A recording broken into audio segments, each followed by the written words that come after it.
ہمارے ساتھ موجود ہوتے ہیں. اور ناظرین، یہ پروگرام آپ کا ہے، آپ کے لیے اس کا آغاز کیا گیا ہے. مقصد یہ ہے کہ اسلام دین فطرت ہے اور روزمرہ زندگی میں ہمیں قدم قدم پر رہنمائی کی ضرورت پڑتی ہے. تو آپ کے لیے ٹیلی فون لائنز بھی کھول دی گئے ہیں. ایک ٹیکسٹ میسج کے لیے نمبر بھی آپ ٹی وی کی سکرین پہ دیکھ رہے ہیں. تو اگر آپ لائیو کال نہیں کر سکتے تو آپ ٹیکسٹ کر کے، یہ نمبر واٹس ایپ پر بھی ہے، نارمل میسج بھی کر سکتے ہیں، آپ اپنا سوال بھیج سکتے ہیں. ہم انشاءاللہ کوشش کریں گے کہ جو ہی آپ کا سوال آئے گا آپ کا سوال پروگرام میں شامل کیا جائے گا اور قبلہ موسی صاحب آپ کے سوال کا جواب دیں گے. ناظرین، ہم نے آپ کے سوالات جو ہی آتے ہیں ہم ان کا جواب دیتے ہیں، لیکن ہم نے ایک سلسلہ شروع کر رکھا ہے. مختلف موضوعات پر ہم قبلہ موسی صاحب کے سامنے سوال رکھتے ہیں. علم العقائد پر گفتگو ہو رہی ہے اور پچھلے 4-5 پروگراموں میں آپ نے دیکھا کہ ہم نے بہت سی باتیں قبلہ موسی صاحب کے سامنے رکھی اور انہوں نے قرآن و حدیث کی روشنی میں ان کے جوابات دیے. آج بھی کچھ سوالات ہیں علم العقائد کے حوالے سے اور اسی کے حوالے سے وہ سوالات قبلہ موسی صاحب کے سامنے رکھیں گے. قبلہ موسی صاحب، قرآن کو مخلوق کہنا کیسا ہے؟ بسم اللہ الرحمن الرحیم. قرآن سے مراد اگر اللہ کی صفت کلام ہے، وہ یقیناً ایسا ہی ہے، تو پھر تو اس کو مخلوق کہنا، حادث کہنا پر وہی حکم لگے گا جو اللہ تعالیٰ عز و جل کی صفت کو حادث اور مخلوق کہنے پہ لگتا ہے. کیونکہ ہمارا عقیدہ یہ ہے اللہ کی تمام صفات قدیم ہے، ہمیشہ سے ہے، ایٹرنل ہے، اور قرآن بھی جو اللہ کا صفت کلام ہے وہ بھی ہمیشہ سے ہے. اس کو مخلوق کہہ دیا تو پھر ہمیشہ کا انکار ہو جائے گا، کیونکہ مخلوق کو پیدا کیا جاتا ہے، اس کی بگننگ ہوتی ہے اور اینڈ ہوتا ہے. تو لہٰذا اس کا مخلوق کہنے کا اگر اسٹیٹ وے حکم بیان کیا جائے تو یہ کفر لزومی ہے. کفر لزومی سے اس کا قول کفر ہوتا ہے اور اس پر احتیاطاً توبہ تجدید ایمان ضروری ہے. جو شخص یہ کہتا ہے کہ قرآن مخلوق ہے، اگر وہ اس سے مراد اللہ کی صفت کلام لیتا ہے. ہاں، اگر کوئی یہ کہتا ہے کہ جو ہمارے سامنے قرآن ہے، جو ورک پر مشتمل ہے، ورڈز پر مشتمل ہے، یعنی مجلد ہے، تو یہ اگرچہ یہ مخلوق ہے، لیکن اس کو بھی علماء نے مخلوق کہنے سے منع کیا ہے. اس کو مخلوق نہ کہا جائے تاکہ لوگوں کا ذہن اللہ تعالیٰ عز و جل کے کلام کی خلق کی طرف نہ جائے. لہٰذا یہ بھی منع ہے، سختی سے منع ہے کہ اس کو بھی مخلوق نہ کہیں. تو یہ ہے اس کا جواب.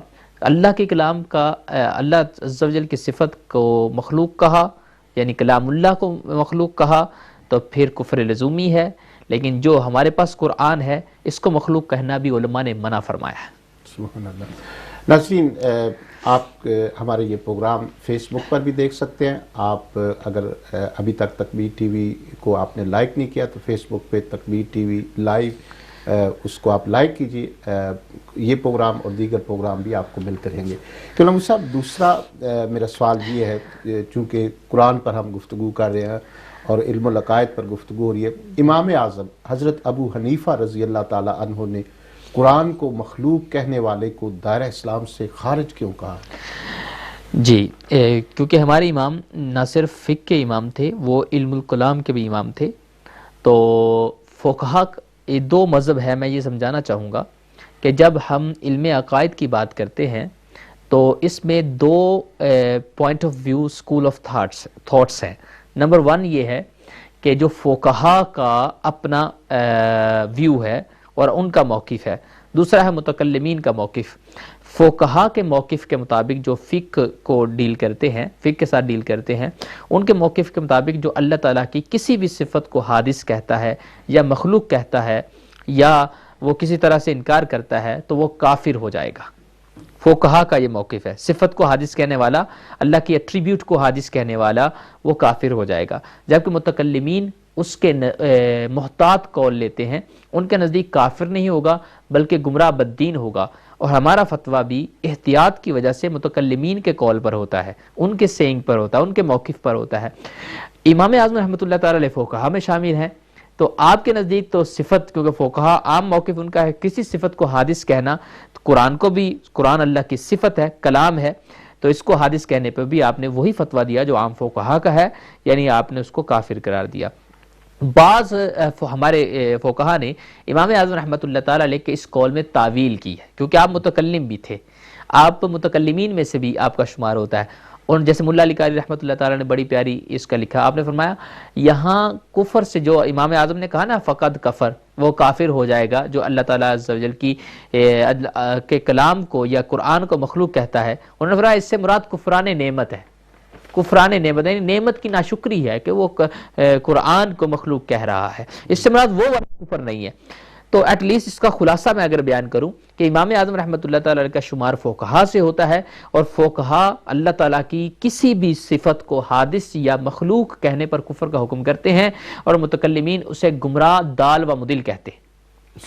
اور اس وجہ سے امام اعظم نے لوگوں کو خارج از دائرہ اسلام قرار دیا جو قرآن کو مخلوق کہتے تھے. اور یہ بہت بڑا فتنہ امام احمد بن حنبل کے دور میں پیش آیا.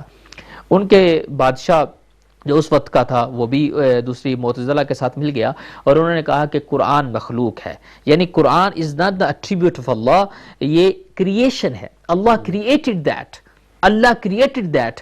جب انہوں نے یہ کہا تو کریشن کے لیے بگننگ اور اینڈ ہوتا ہے, تو جبکہ ہمارا موقف یہ ہے قرآن اللہ کی صفت ہے, اور اللہ کی صفت ہمیشہ سے اس کے لیے بگننگ اور اینڈ نہیں ہے. تو اس وجہ سے ہم مخلوق کہنے والے کو ضال و مضل یعنی گمراہ بددین کہتے ہیں. جی ناظرین, آپ دیکھ رہے ہیں تکبیر ٹی وی اور پروگرام کوسچن آنسر ود تکبیر. حضرت علامہ مفتی محمد قاسم ضیاء قادری صاحب آپ کے بھیجے گئے سوالات کے جواب دے رہے ہیں. کہ مولوی صاحب جب سے ہم نے یہ پروگرام شروع کیا ہے ماشاءاللہ ہمیں بہت سے پرسنل بھی سوالات آ رہے ہیں, واٹس ایپ پر بھی آ رہی ہے, فیس بک پہ بھی آ رہے ہیں, تو ہم کوشش کرتے ہیں کہ ان سوالوں کو جمع کریں اور آپ کے سامنے ساتھ ساتھ وہ سوال بھی رکھیں. یہ امجد صاحب ہیں برمنگھم سے, انہوں نے ایک سوال بھیجا ہے کہ ایک شخص کی بیوی حاملہ تھی, اس نے اسی حاملہ ہونے کے دوران اس کو 3 طلاقیں دے دی, کیا یہ طلاق ہو جائے گی یا نہیں؟ ہاں جی, اس بارے میں بھی لوگوں کی مسکنسپشن ہے. بعض لوگ سمجھتے ہیں کہ حیض میں اگر طلاق دی تو شاید طلاق نہیں ہوتی, یا پریگننسی کی حالت میں اگر کسی نے ڈیورس کیا اپنی وائف کو تو وہ نہیں ہوتا. یہ ان کی مسکنسپشن ہے, غلط فہمی ہے. شرعی طور پر یہ طلاق ہو جائے گی. اگرچہ 1 طلاق دے تو پریگننسی کی حالت میں اگر دی تو 1 طلاق ہو جائے گی, 2 دے تو 2 ہو جائیں گی, 3 دے تو 3 ہو جائیں گی. پریگننسی کی حالت کے اندر بھی طلاق ویلڈ ہے, لیکن اس کی عدت پریگننسی والے کی اور ہوتی ہے. عام متعلقہ عورت کی عدت 3 منتھلی سائیکل ہے, لیکن اس کی عدت جو ہے یہ وضع حمل, when she delivers the pregnant child, جب وہ ڈلیور کرے گی یعنی بچہ پیدا ہوگا فوراً اس کی عدت ختم ہو جائے گی. وضع حمل اسے کہتے ہیں. اس کے لیے کیونکہ اسے حیض نہیں آتا, جو پریگننٹ عورت ہوتی ہے اسے منتھلی سائیکلز سے وہ نہیں گزرتی, اس وجہ سے اس کی عدت وضع حمل ہے. جی ایک کالر ہے ہمارے ساتھ, دیکھتے ہیں کون ہے. جی السلام علیکم. وعلیکم السلام ورحمۃ اللہ وبرکاتہ. حضرت میں آپ کو حضور سخی سلطان بابو صاحب رحمۃ اللہ تعالی علیہ پوری آپ کی جماعت اولاد کو ہدیہ مبارکباد پیش کرتا ہوں کہ جناب فیاض الحسن صاحب, نیاز الحسن صاحب نے جو قوم کے لیے نعمت وقف کی, آج ہم اس عظیم نعمت کے ثمرات کھا رہے ہیں. اب میں اپنے مسائل کی طرف جاتا ہوں. جیسا کہ علامہ صاحب نے فرمایا کہ بچے پیدا ہونے تک اس کی عدت پوری ہو جائے گی یا باقی رہے گی. آیا عدت کے دوران اگر خامد محبت کی زبان میں پیار محبت کی خلوص کی زبان سے اسے پھر دوبارہ رجوع کرے, اس بارے میں کیا رائے ہے؟ اور دوسرا پوچھنا کہ جس طرح امام بخاری کا اس زمانے میں امتحان لیا گیا, کیا سیدنا ابو ہریرہ کا بھی اس زمانے کا جو بادشاہ تھا اس نے بلا کر سیدنا ابو ہریرہ سے 1000 حدیث مبارک یا 100 یا کم و پیش حدیث مبارکہ پوچھی, اور پوچھنے کے بعد سال کے بعد پھر دوبارہ حضرت ابو ہریرہ کو پارلیمنٹ میں بلایا گیا یا محل میں بلایا گیا تو پوچھا گیا, تو آپ نے اسی طرح وہ حدیث مبارکہ جو پہلی دفعہ سال سے پہلے بیان فرمائی اس کے بعد سال کے بعد بھی اسی طرح بیان فرمائی. اور جو بادشاہ تھا اس نے کاتب, بہترین کاتب لکھاری جو تھے وہاں بٹھائے ہوئے تھے. تو پھر اس وقت امتحان لیا. یہ جو علم محمد مصطفیٰ صلی اللہ نے اپنے نبی کے صدقے میں ابو ہریرہ کو جو علم دیا اس کی کیفیات بیان فرمائے تاکہ ہمارے ایمانوں میں پھر دوبارہ ایک نور پیدا ہو. ایک آخری سوال پیش کرنا چاہتا ہوں. ایک مقام پر کسی مسلمان کمیٹی کو کسی سوشل مہم کے لیے، انسان کی مدد کے لیے ایک جگہ کوئی مشکل تھی، تو اس جگہ جو صحابہ کرام کے جو سینئر لوگ تھے انہوں نے اس فاضل نوجوان سے منع کیا کہ یہاں خطرہ لاحق ہے، اگر تجھے آپ ہمیں اس دیوار سے پرلی طرف پھینکیں گے تو آپ کی موت بھی واقع ہو سکتی ہے. لیکن اس نے کہا میری موت واقع نہیں ہوگی، میں جب تک فلسطین میں نہ جاؤں یا مصر کے علاقے میں مجھے کوئی اللہ نعمت سے نوازے گا اس سے پہلے موت نہ ہوگی.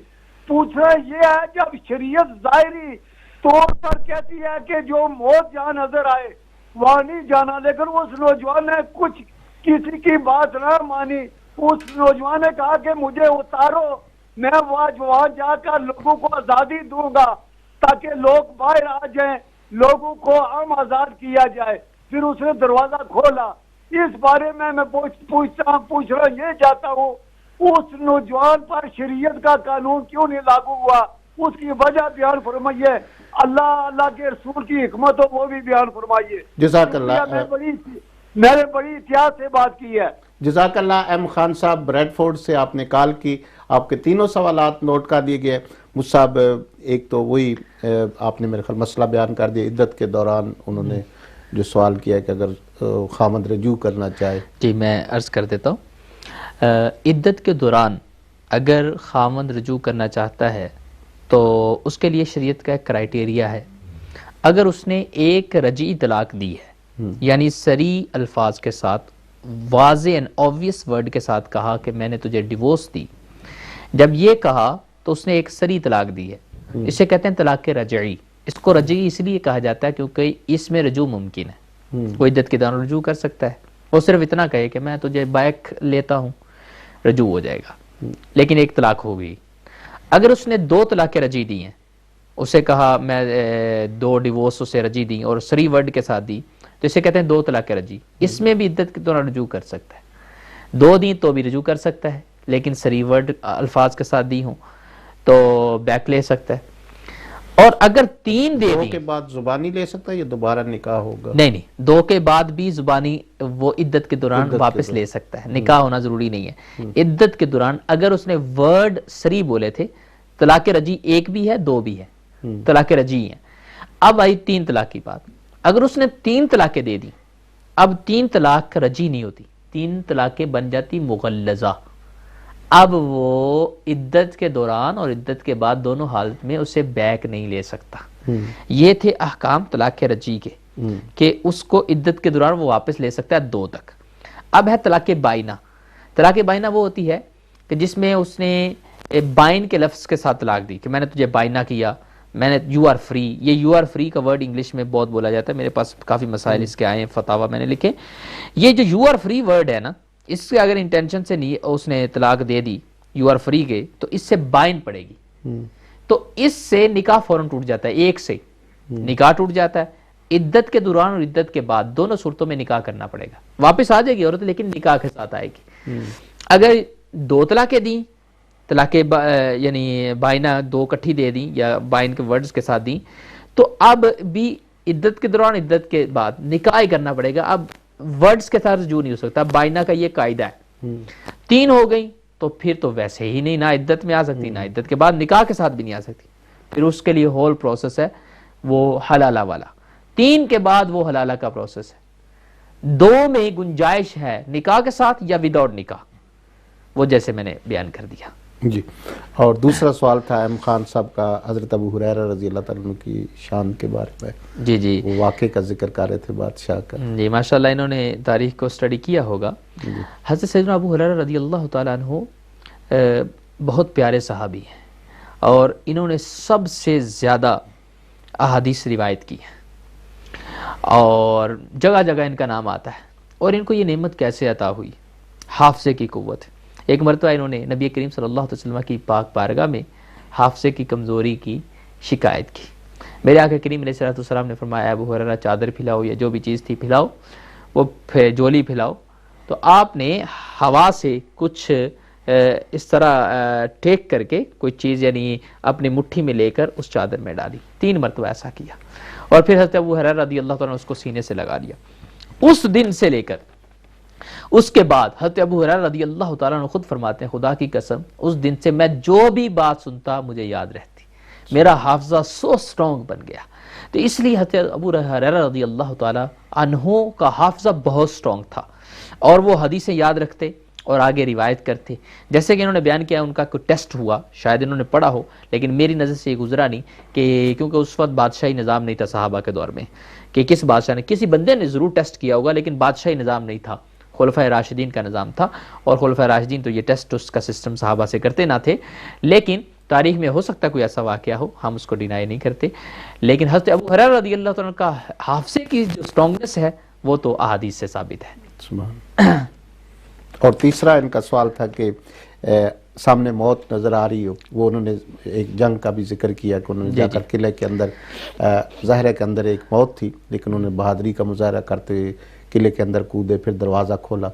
تو وہ اصل میں پوچھنا یہ چاہتے ہیں کہ ایسی صورت میں کہ جب موت سامنے ہو تو شرعی طور پر ایسا، اللہ تعالیٰ قرآن میں ارشاد فرماتا ہے وَلَا تُلْقُوا بِأَيْدِيكُمْ إِلَى التَّهْلُكَةِ، اپنے ہاتھوں اپنے آپ کو ہلاکت میں مت ڈالو، یہ اللہ کا حکم ہے ہم سب کے لیے، ہم جان بوجھ کر اپنے آپ کو ڈسٹرکشن میں نہیں ڈالیں گے۔ تو اور حرام ہے، موت جہاں پہ نظر آ رہی وہاں پہ جانا حرام، اور جہاں پتہ ہے کہ یہاں موت ہے وہاں سے بچنا ضروری ہے، شرعی حکم یہی ہے۔ لیکن اس صحابی نے یا اس تابعی نے جس کا واقعہ حضرت بیان کر رہے تھے تو وہ اس لیے ہوا ہوگا، انہوں نے میرے آقا کریم علیہ الصلوۃ والسلام سے سنا ہوگا کہ سرکار صلی اللہ علیہ وسلم نے ان کو بشارت دی ہوگی کہ تم جب تک مصر کی فلاں چیز نہ کھا لو، یا جب تم اس کامیابی تک نہ پہنچ جائے تمہیں موت نہیں آ سکتی۔ اس لیے ان کو فرمان مصطفیٰ صلی اللہ علیہ وسلم پر یقین ہے، اور یقیناً میرے آقا کریم علیہ الصلوۃ والسلام کے الفاظ جو آپ نے فرمائے ہیں وہ وحی قرآن کے ذریعے ہوتے ہیں، وہی مطلوب بھی ہو سکتی ہے، غیر مطلوب بھی ہو سکتی ہے۔ تو میں عرض یہ کر رہا تھا وہ ان کو یقین ہوگا رسول اللہ کے الفاظ پر، اور یقیناً انہوں نے سنے ہوگے، تبھی وہ کہہ رہے ہوں گے کہ مجھے آج موت نہیں آ سکتی کیونکہ میرے آقا نے فرمایا ہوا ہے۔ اس لیے یہ حکمت ہو سکتی ہے اور ان کے لیے گنجائش بھی ہے، کیونکہ انہیں پتہ ہے میرے آقا کے الفاظ پتھر پہ لکیر، بلے اس سے بھی سٹرونگ ورڈ ہیں۔ جب ان کا اتنا یقین ہے تو وہ پھر اپنے آپ کو موت میں ڈال ہی نہیں رہے، کیونکہ ان کو پتہ ہے کہ میں اس میں نہیں مروں گا، میری موت تو کہیں اور لکھی ہے۔ جب کسی کا ایسا یقین ہو تو اس کو یہ نہیں کہتے کہ وہ ہلاکت میں ڈال رہا ہے، لہٰذا یہ ان کا یہ کرنا بالکل درست اور شریعت کے مطابق ہے۔ جی ناظرین، آپ دیکھ رہے ہیں Takbeer TV, programme question answer with Takbeer. حضرت علامہ مفتی محمد قاسم ضیاء قادری صاحب آپ کے بھیجے گئے سوالات کے جواب دے رہے ہیں۔ ٹیلی فون لائنز آپ کے لیے کھلی ہیں، ٹیکسٹ میسج کے لیے نمبر ہے، آپ اگر لائیو کال نہیں کرنا چاہتے تو اپنا سوال ٹیکسٹ کر دیں، ہم انشاءاللہ اس کو شامل کریں گے۔ مجھ صاحب، علم العقائد پر بات ہو رہی ہے، کیا گناہ یا نیک کام اللہ عز و جل کے ارادے سے ہی ہوتے ہیں؟ جی، یہ ہمارا عقیدہ ہے، عقیدہ ماتوریدیہ، اور ہماری بکس اس پہ بھری پڑی ادلہ سے۔ گناہ کا کام ہو یا نیک کام ہو، یہ اللہ تعالیٰ عز و جل کا ارادے کے بغیر نہیں ہو سکتے، اللہ کے ارادے سے ہوتے ہیں۔ میں نے اس کی مثال بھی دی تھی، جیسے کہ زید بکر کو قتل کرنا چاہتا ہے اور یہ تلوار اٹھائی اس نے، یا اس نے کوئی گن اٹھائی مارنے کے لیے، یہ جو اٹھانا ہے یہ بھی اللہ کے ارادے سے اٹھی ہے، کیونکہ اگر اللہ نہ چاہے، اللہ ارادہ نہ کرے کسی چیز کا تو پتہ بھی نہیں ہل سکتا۔ تو ارادہ الہی سے یہ گن اٹھی، ارادہ الہی سے اس نے اسٹریٹ کی، ارادہ الہی سے اس نے بٹن دبایا، ہر چیز جو موومنٹ ہو رہی ہے ارادہ الہی سے ہو رہی ہے۔ اور اس کو گولی لگی، یہ بھی ارادہ الہی سے، اگر گولی لگ بھی جاتی، اگر اللہ اس کے مرنے کا ارادہ نہ فرماتا تو وہ مر بھی نہیں سکتا تھا، تو اس کی موت بھی ارادہ الہی سے ہوئی ہے۔ اب سوال یہ اٹھتا ہے، جب سب کچھ ارادہ الہی سے ہوا تو پھر زید کو گناہ کیوں مل رہا ہے قتل کرنے کا؟ زید کو گناہ دینا، اس کو سزا دینا آخرت میں کیوں ہو رہی ہے؟ تو اس کا جواب بہت ایزی ہے، اس لیے کہ اس نے ارادہ کیا ہے، اس نے کسی گناہ کا ارادہ اور قصد کیا ہے، اس نے چوز کیا ہے، اللہ نے اس کو مجبور نہیں کیا تھا اٹھانے پر، اس نے خود چوز کیا یہ جو چوز کر رہا ہے یہ اس کا اپنا قصد اور ارادہ ہے. جب اس نے گناہ کا قصد اور ارادہ کیا تو اس کو گناہ ملے گا، جب ثواب کا قصد و ارادہ کیا تو اس کو جزا ملے گی، ثواب دیا جائے گا.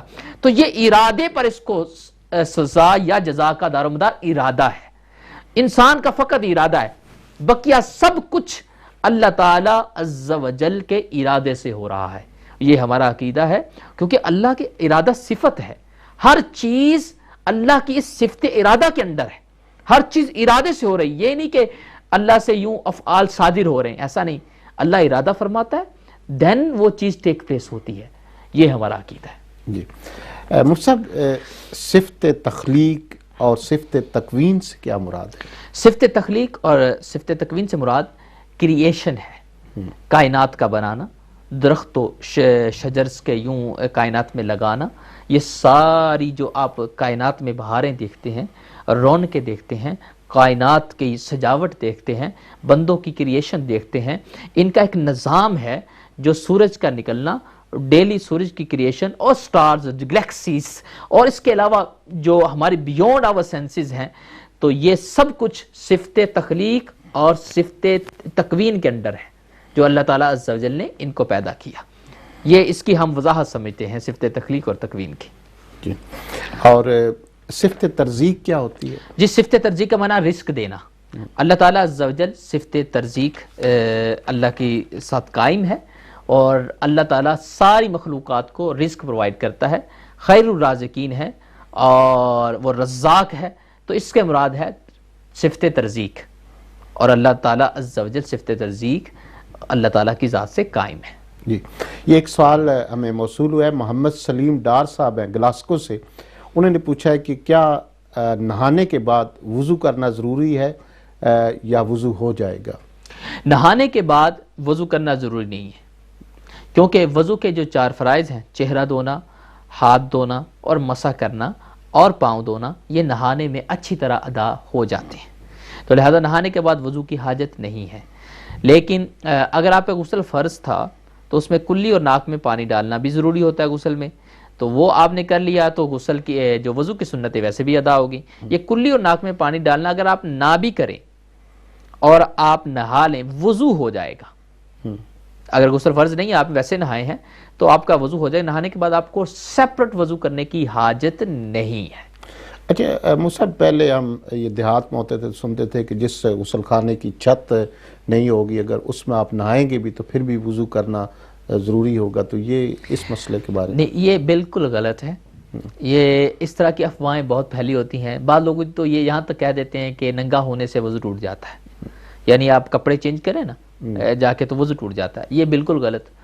پورے یعنی کپڑے اتار دیں پھر پہن لیں، اس سے کوئی وضو نہیں ٹوٹتا. وضو کے نواقض شریعت نے بیان کر دیے جن چیزوں سے وضو ٹوٹتا ہے، جب وہی خاص ہیں جو احادیث میں آئے.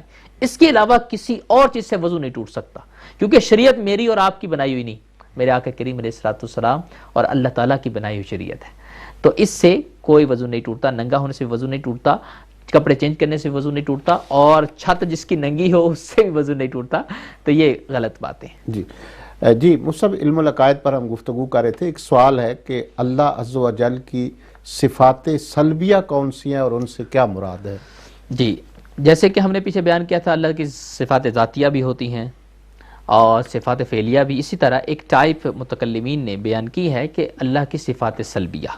صفات سلبیہ کی ڈیفینیشن یہ ہے کہ وہ صفات جن سے اللہ پاک ہے، اللہ is free from some attributes, that attributes are called صفات سلبیہ. وہ صفات سلبیہ جیسے اللہ تعالیٰ عز و جل جاہل نہیں، اللہ معذور نہیں، اللہ مجبور نہیں، اللہ تعالیٰ free from the direction، Allah is free from the time and space، تو المکان اور زمان سے پاک ہے. اللہ تعالیٰ عز و جل کسی میں حلول نہیں کر سکتا، یا حلول منع اس میں مکمل طور پہ شامل ہو جانا، اللہ اس سے پاک ہے.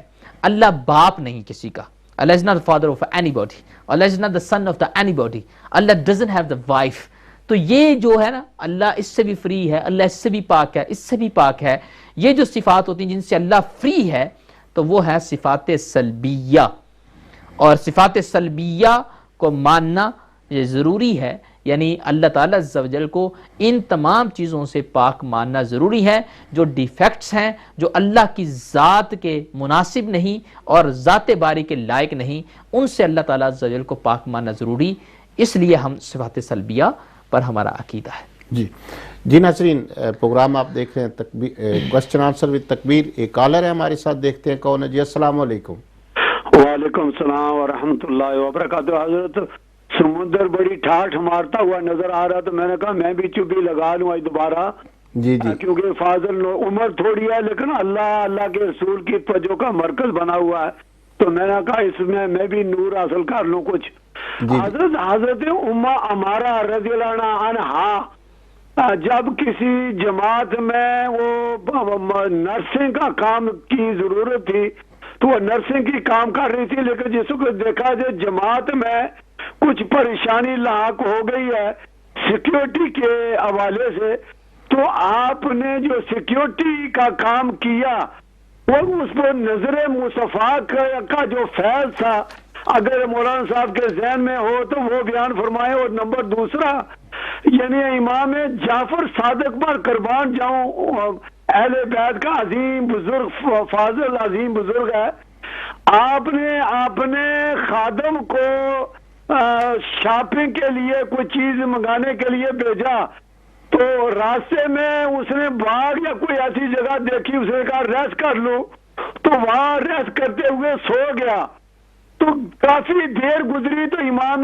جعفر صادق رحمت اللہ تعالی علیہ پریشانی آیا کوئی نہیں، جس کو پیچھا کیا تو وہاں گئے تو امام جعفر صادق نے اس پر پکھا چولنا شروع کیا۔ تو یہ اتنا محمد رسول اللہ کے گھر کا اتنا فیض ہے، نوکر ہے یا خادم ہے، اس پر پکھا جولنا پوری کائنات دیکھ رہی ہے، اس کا ذرا فیض محمد کا نور بکھرا جو ہے اس پر۔ آخری سوال سنا کہ بابودین زکریہ رضی اللہ تعالی رحمت اللہ تعالی علیہ نے ارشاد فرمایا، جو مجھے دیکھ لے اس حالت میں جس حالت میں اللہ کے رسول کی رحمت کا بارش مجھ پر ہو رہی ہے نور والی، جو مجھے دیکھے گا وہ جنتی ہوگا۔ تو جناب یہ بابودین زکریہ کتنے صدیاں بعد پر ہوئے، اور محمد رسول اللہ کو صلی اللہ علیہ وسلم کو ابو جہل نے بڑے بڑے ظالموں نے دیکھا، ان کو یہ نصیب نعمت نہیں ہوئی، بابودین زکریہ کو کیسی ہوئی، اس کی عقلی اور نقلی دلائل سے ذرا معلومات۔ جی بہت شکریہ خان صاحب، آپ نے دوبارہ کال کی اور 3 سوال دوبارہ خان صاحب نے بھیجے۔ ایک اور کالر ہے، ان سے بات کرتے ہیں، پھر انشاءاللہ خان صاحب کے سوالوں کو جواب دیں گے۔ جی السلام علیکم۔ السلام علیکم۔ جی میری بہن کون اور کہاں سے؟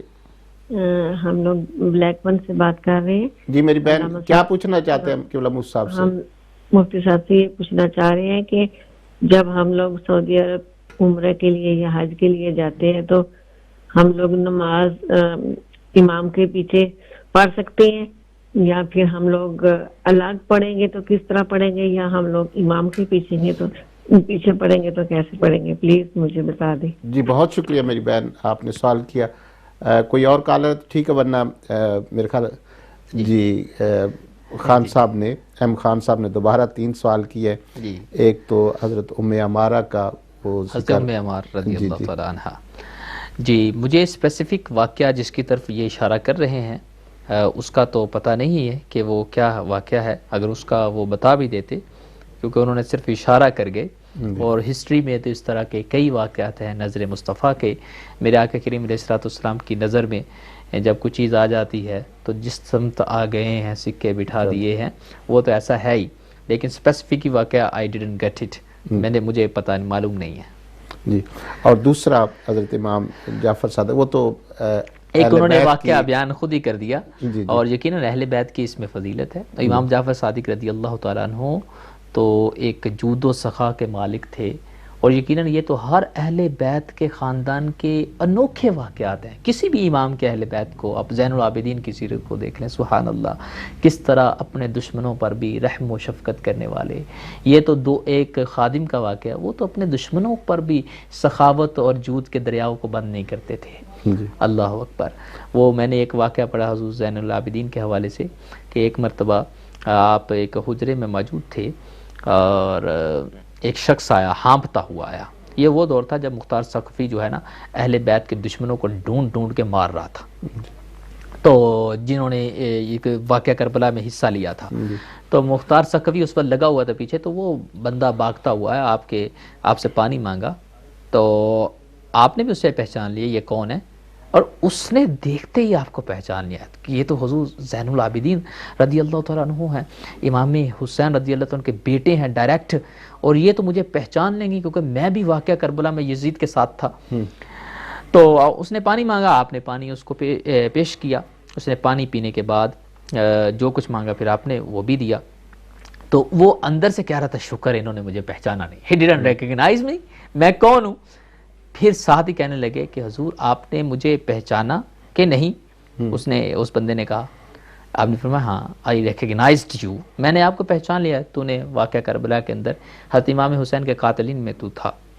تو اس نے کہا تو پھر آپ نے پہچاننے کے باوجود بھی مجھ پر اتنی شفقت کی کہ مجھے پانی بھی دیا، روٹی بھی دی، مجھے پناہ بھی دی، اور اپنے حجرے خاص میں بٹھایا بھی. فرمایا کہ یہ ہے مصطفیٰ کریم علیہ السلام کے خاندان والوں کی عادت، ہم اپنی عادت کیوں چھوڑے؟ اور جو تو نے کیا وہ تیرے خاندان کی عادت تھی، جب تو اپنی عادت سے نہیں ہٹا تو ہم اپنی عادت کو کیوں چھوڑے؟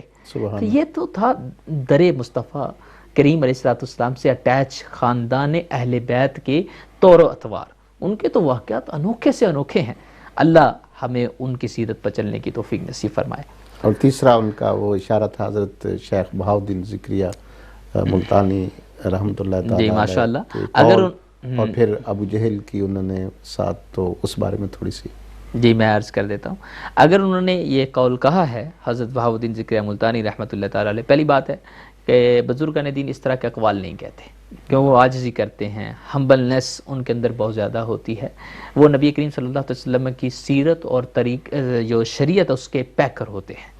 میرے آقا کریم علیہ السلام کے اندر اس قدر عاجزی تھی، آپ عام غلاموں میں بیٹھ جاتے اور جس نے آپ کو نہیں دیکھا ہوتا تھا، اور جب تک آپ کے چہرے پر اس کی نظر نہیں پڑتی تھی وہ پہچان نہیں پاتا تھا کہ آقا کون ہے تو غلام کون ہے. بہرحال عاجزی وہ کرتے ہیں بزرگان دین. اگر انہوں نے فرمایا ہے کہ مجھے خاص حالت میں اگر کوئی دیکھ لے تو وہ جنتی ہو جائے، تو ممکن بھی ہے، کیونکہ اولیاء اللہ یہ ذات الہی اور صفات الہی کے مظہر ہوتے ہیں، اور ان کے اندر سے صفات الہی کا ظہور ہو رہا ہوتا ہے. یقیناً ان کو دیکھ کر جنت ملتی ہے، کیونکہ نبی کریم صلی اللہ علیہ وسلم کی ذات کے بھی یہ مظہر ہوتے ہیں، آپ کی صفات کے مظہر ہوتے ہیں. اور باقی انہوں نے بات یہ کی کہ نبی کریم صلی اللہ علیہ وسلم کو دیکھ کر کیوں نہیں لوگوں کو جنت ملی ہے. ابو بکر کو دنیا میں بشارت دی تم جنتی ہو، حضرت سیدنا عمر فاروق کو، خلفائے راشدین کو، عشرہ مبشرہ صحابہ کو، اور دیگر صحابہ کے بارے میں بشارتیں کثیرہ احادیث میں وارد ہے، ان کو جنت ملی. اور صحابہ کے بارے میں ہمارا عقیدہ ہے کہ صحابہ کو جو اللہ تعالیٰ نے جنت کا وعدہ کیا، کُلًا وعد اللہ الحسنى، ہم نے ہر صحابی سے جنت کا وعدہ کر لیا، یہ قرآن میں ہے. تو جب ہر صحابی سے جنت کا وعدہ ہو گیا، یہ کس وجہ سے ہوا؟ کیونکہ انہوں نے زیارت مصطفیٰ سے فیض، اکتساب فیض کیا ہے. یہ مین ریزن ہے کہ انہوں نے میٹھے مصطفیٰ کریم علیہ السلام کی زیارت کی ہے. اچھا دوسری بات، ابو جہل کیوں نہیں اکتساب فیض کر سکا اور ابو لہب کیوں نہیں کر سکا؟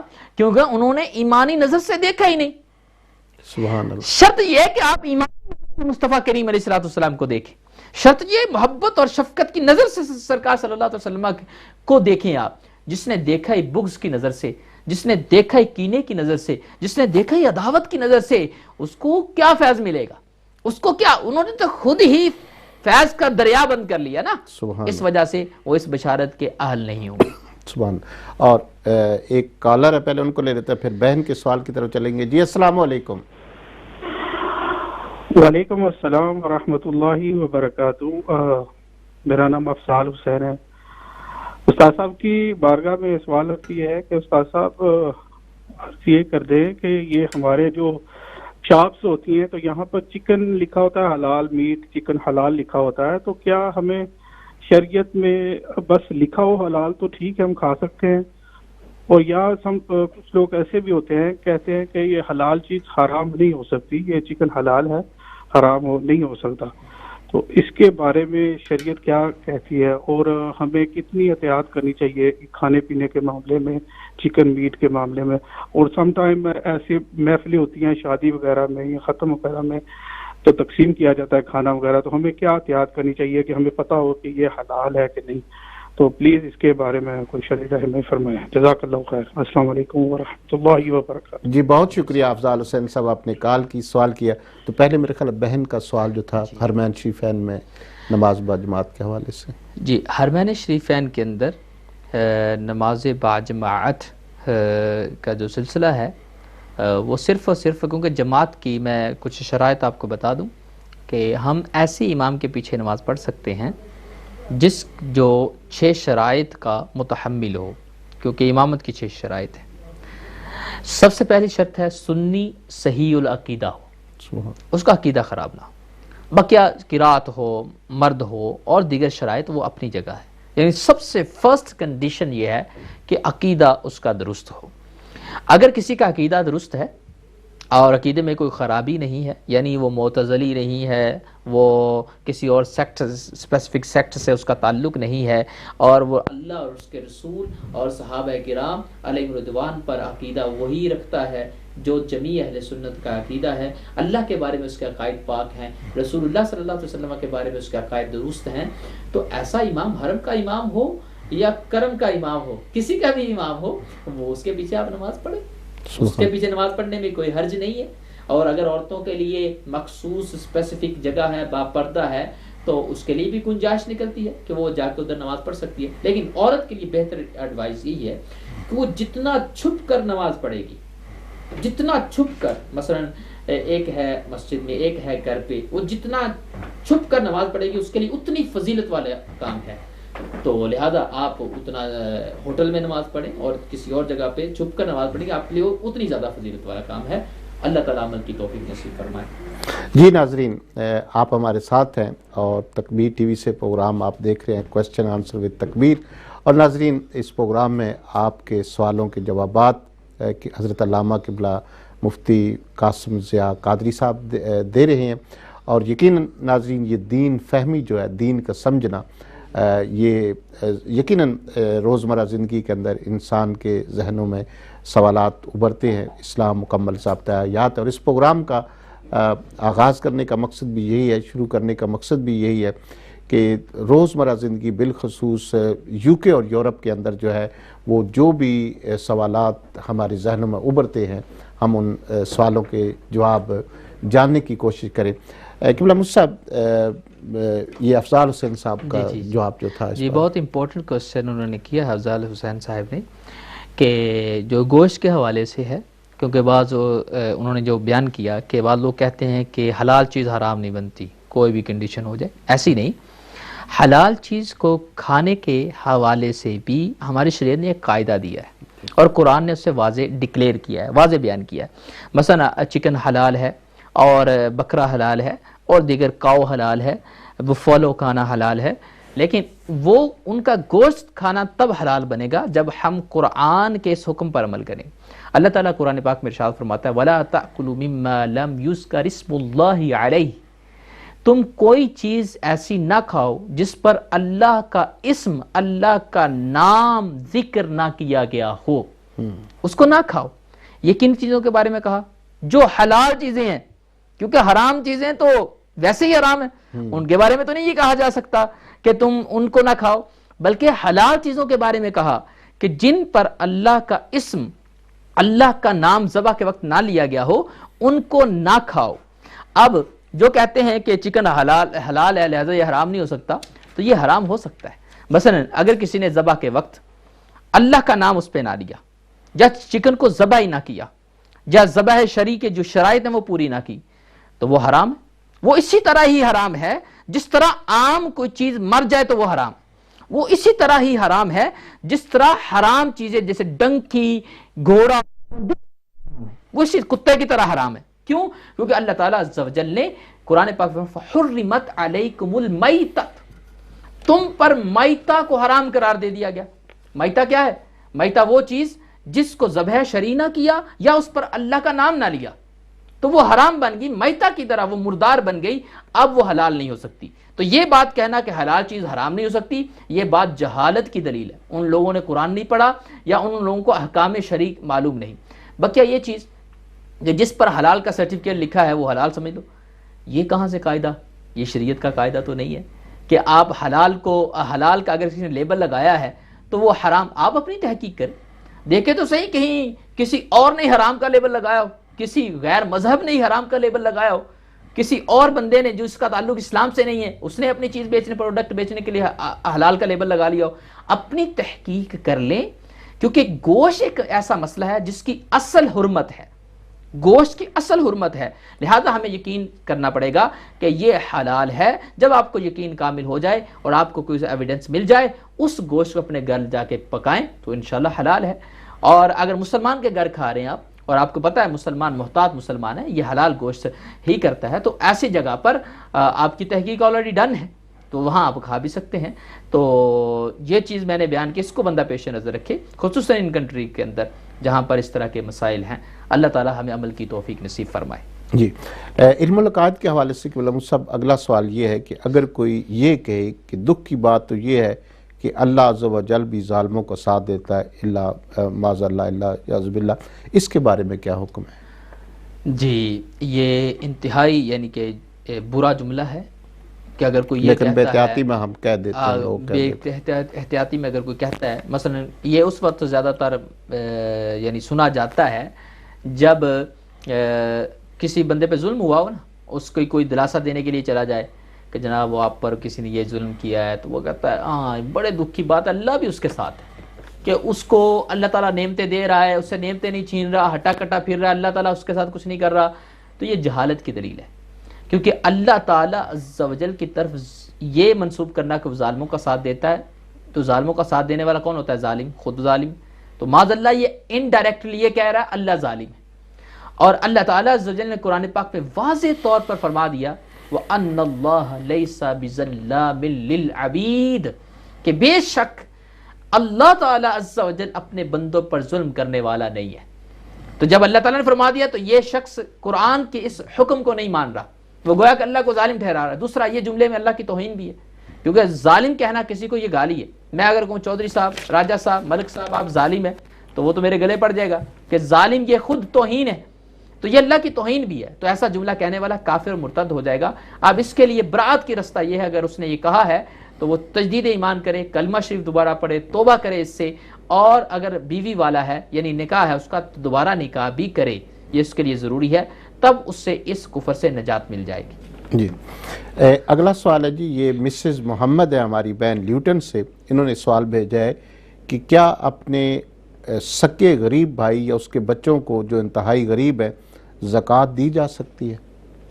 بالکل، سکے غریب بھائی کو زکوٰۃ دینے میں کوئی حرج نہیں، سکی بہن کو زکوٰۃ دینے میں کوئی حرج نہیں، اس کو بچوں کو زکوٰۃ دینے میں کوئی حرج نہیں، لیکن ان میں زکوٰۃ لینے کی ایبلٹی کا ہونا ضروری ہے۔ مثلا شرعی فقیر کی جو ڈیفینیشن ہے کہ اس شخص کے پاس پاکستانی 42,000 پیسے نہ ہوں، سیونگ نہ ہو، اس کے پاس سونا ایک تولہ بھی نہ ہو، اس کے پاس کوئی جائیداد بھی نہ ہو، ایکسٹرا جائیداد، اپنی اس کا مکان ہو جس میں وہ رہتا ہے، اس میں کوئی مسئلہ نہیں، یہ اگر ساری کنڈیشنز اس میں پائی جاتی ہیں، وہ شرعی فقیر ہے، تو اس کو زکوٰۃ دینے میں کوئی حرج نہیں۔ لوگ یہ سمجھتے ہیں شاید میرا بھائی ہے، شاید میں اس لیے زکوٰۃ نہیں دے سکتا، نہ، آپ بھائی کو زکوٰۃ دے سکتے ہیں، بلکہ افضل و اعلیٰ یہ ہے کہ اپنے بھائی کو زکوٰۃ دیں اگر وہ ایلیجیبل ہے۔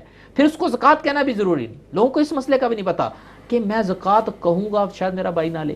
بھائی زکوٰۃ کیوں کہتے ہو آپ؟ زکوٰۃ کہنا تو ضروری ہے ہی نہیں، آپ اسے ہبہ کہیں، تحفہ کہیں، گفٹ کہیں، عیدی کہیں، اور نام کہہ کے آپ زکوٰۃ کو دے سکتے ہیں۔ زکوٰۃ کہنا ضروری نہیں، زکوٰۃ کی انٹینشن ضروری ہے، اور انٹینشن آپ اور آپ کا رب جانتا ہے، کسی کو نہیں پتا کہ آپ زکوٰۃ دے رہے ہیں کیا دے رہے ہیں، تو آپ عیدی کہہ دیں، اسے گفٹ کہہ دیں، بچیوں کا سوٹ کہہ کے دے دیں، تو زکوٰۃ ادا ہو جائے گی۔ جی ناظرین، دل تو بہت چاہتا ہے، ابھی بہت سے سوالات ہمارے ناظرین کے بھی ہیں، علم العقائد پر ہمارے بھی بہت سے سوالات تھے، لیکن وقت کم ہے۔ آپ یہ پروگرام رات 1 بجے ریپیٹ میں دیکھ سکتے ہیں، دوسرے دن 11 بجے دیکھ سکتے ہیں، اور ہر منڈے، تھرسڈے اور سیٹرڈے یہ پروگرام لائیو 6 سے 7 بجے ٹیلی کاسٹ کیا جاتا ہے، خود بھی دیکھیں، دوستوں کو بھی دعوت دیں۔ ناظرین، اسی کے ساتھ پروگرام کا وقت ختم ہوا جاتا ہے۔ اپنے میزبان منیر اعظم قادری اور ہمارے مستقل مہمان حضرت علامہ مفتی محمد قاسم ضیاء قادری صاحب کو اجازت دیجیے۔ اللہ تعالی ہم سب کا حامی و ناصر۔